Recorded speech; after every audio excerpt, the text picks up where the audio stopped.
But we have here another example, 6 divided by 2, which give us 3. So dividend is the large number, which is 6. If we divide it by the divisor, which is 2, we get a quotient 3 with a remainder 0, because if we multiply 3 by 2, we get 6. So in this case, the division is exact because the dividend is called the divisor times the quotient. Okay, look here for another example, but here the remainder is not 0.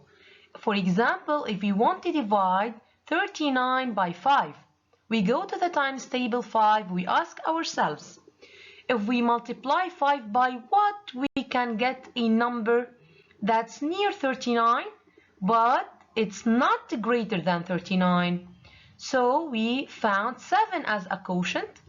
Then if we multiply 7 times 5, we will get 35, which is a number that's near 39 but less than it. So 39 minus 35, we get a remainder 4. Here the division is not exact because the quotient is not exact quotient because the remainder is not 0. So we can write it in this form. The dividend equals to the divisor times the quotient plus the remainder. So 39 is going to be equal to 5 times 7, which is 35.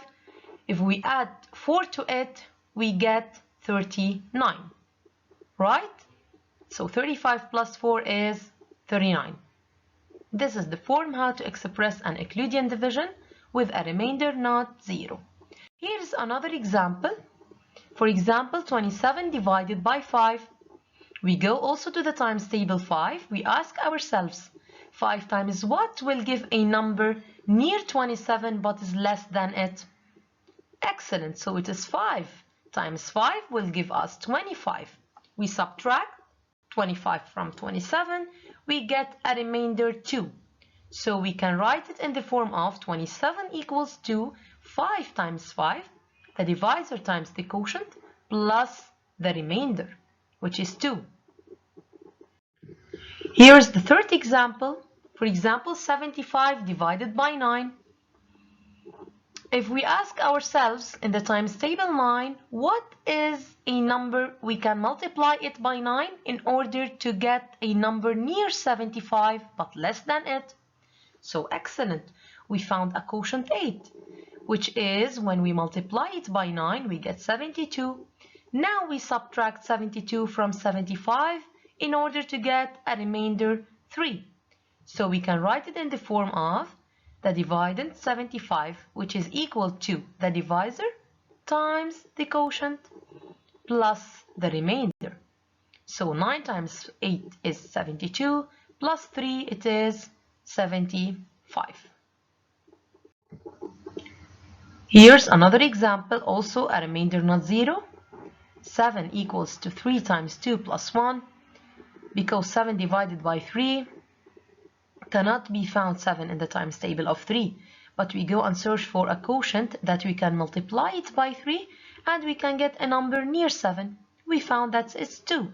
2 times 3, we get 6. So 7 minus 6, we get a remainder 1.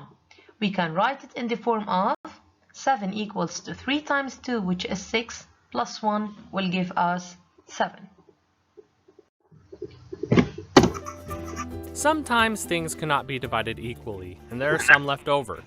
One example I remember was when my sisters played hula hoop with their friends. There were 4 girls in all, but only 3 hula hoops. This meant that one girl could not play with the hula hoop at the same time. Just like this situation, division does not always come out equal, and that is when we have what we call a remainder. A remainder is the number left over after dividing the two numbers that cannot be evenly divided. Now, if you watched my last video on long division, you will remember the funny acronym we used. Do monkeys sell crispy bananas? This helps us remember the steps to long division. Here we have 25 divided by 8. The first step is asking ourselves if 8 goes into the first digit that is closest. Does 8 go into 2? The answer is no, so we put a 0 up top or leave it blank and pull in the next digit. Does 8 go into 25? And how many times without going over? If we know our multiplication facts, we know that 8 does not go into 25 evenly, but 8 times 3 equals 24, and that is the closest we can go without going over. We divided, and now we do multiplication. 3 times 8 is 24, and it goes directly under the dividend of 25. We now move on to subtraction. 5 minus 4 equals 1, and 2 minus 2 is 0. Our next step is to check and see if 8 goes into the number we just got, which is 1. The answer is no. 8 does not go into 1 because 1 is smaller than 8. The last step is to bring down, but there is nothing left to bring down.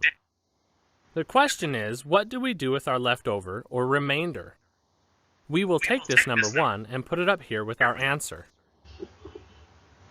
The letter R means remainder, and the 1 is what was remaining after solving the problem. So the quotient or answer is 3 with a remainder of 1. We now know that 8 goes into 25 3 times with a remainder of 1. Great job, guys! I am feeling so much better already.